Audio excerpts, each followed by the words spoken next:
1941, World War II rages in Europe. Millions of U.S. citizens join the wartime manufacturing effort. America imports 70% of the world's coffee, becoming the nation's drink of choice. But strict federal coffee rationing means Americans have to stretch their beans further than ever before, creating a need for better coffee brewing equipment. Fueled by the tradition of ingenuity of his working-class Irish ancestors, Wilbur Curtis sets out to turn raw metal and glass into the world's best brewing equipment. He creates Wilbur Curtis Company, and a new tradition is born. It starts in a tiny space on Hollywood's Franklin Avenue, manufacturing and selling simple coffee urns. But Wilbur's an evangelist whose reputation for quality spreads quickly. In 1946, business is booming. Curtis incorporates and moves to a Quonset hut on Indiana Street in Los Angeles, where new traditions will take hold. Robusta coffee beans, an easily grown alternative to Arabica beans, become popular in the U.S. The Pan American Coffee Bureau is established to protect Central American Arabica coffee interests, and their ad campaigns birth the innovation of the coffee break. 1955, a new generation of coffee houses spring up around the country, housing the jazz and beatnik cultural movements that enthrall the public imagination. The coffee counterculture booms, fueling demand for good brewers. Wilbur's son, Bob Curtis, joins the ranks to help with surging orders.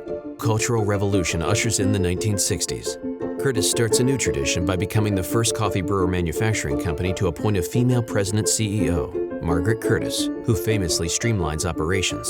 1966, Alfred Peet, a Dutch-American later known as the grandfather of specialty coffee, opens the Holland-inspired Peet's Coffee in Berkeley, California. Meanwhile, Curtis's automatic urns and DB12 glass decanter, the most popular and iconic in the world, help coffee shops everywhere keep up with increasing demand for specialty brew. Everything changes in the 1970s. Space exploration takes the world to its first Mars landing, as Mr. Coffee brings the first automatic pour-over brewers into the homes of millions of Americans. Curtis responds by introducing its Regency pour-over brewers and automatic urns, providing greater drip coffee brewing quality and automation to the masses. Meanwhile, former Peet's Coffee employees open the first Starbucks in Seattle, selling only roasted coffee beans. As an homage to the first orbital docking spacecraft, a feat once thought impossible, Curtis launches its own Gemini in 1980, furthering their tradition of ingenuity with the liftoff satellite brewer. 1982, a coffee machine salesman from New York spends an entire year convincing Starbucks to hire him. Howard Schultz finally gets the job as the Seattle Roasters Director of Marketing.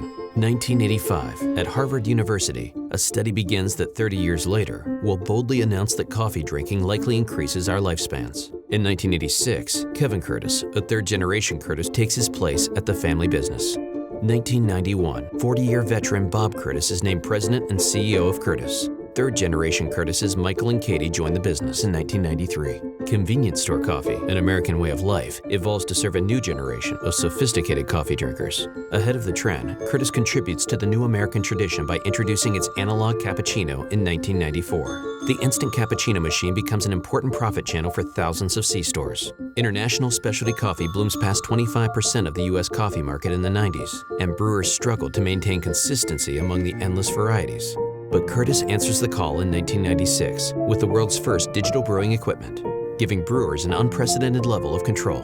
Curtis also becomes the first in the coffee industry to achieve ISO 9001 certification for the quality of its manufacturing. With its newly appointed COO, Joe Laws, Curtis moves from 4 small separated buildings to a new, nearly 200,000 square foot facility that streamlines production and engineering, providing customers with lower cost and more innovation. Curtis's tradition of technological breakthroughs continues with the introduction of G3 technology, offering a sealed digital board, LCD interface, and programmability. The ThermoPro and Italian-inspired Milano brewer are introduced, making the 2000s the most explosive period of change in Curtis history. In 2009, fourth-generation family member Brant Curtis joins the company, and Curtis releases its Generation 4 brewer, the first with full touchscreen controls, USB recipe programming, and self-diagnostics, continuing Curtis's tradition of technical innovation. Curtis's game-changing Gemini IntelliFresh and Thermo Fresh Track technologies follow, allowing food service operators to maintain and monitor freshness and reduce waste like never before. Wait, is it fresh? Oh, it's fresh, kid.